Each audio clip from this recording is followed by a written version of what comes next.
Hello! Sa video na ito, ipapakita ko sa iyo kung paano baguhin ang wallpaper sa anumang FitPro smartwatch.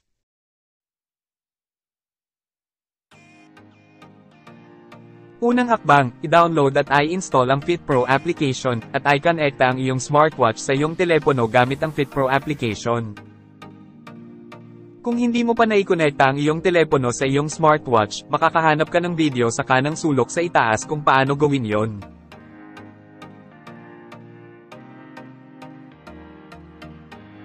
Pagkatapos ay konekta ang smartwatch sa iyong telepono, sundin ang mga hakbang tulad ng ipinapakita sa screen upang baguhin ang wallpaper sa iyong smartwatch.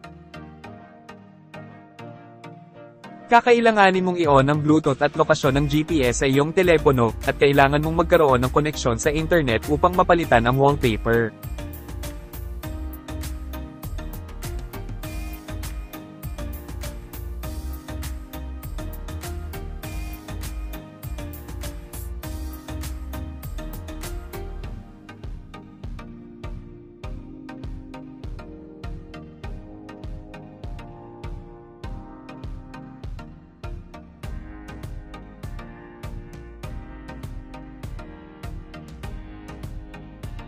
Gaya ng nakikita mo, na-update ang wallpaper sa aking smartwatch.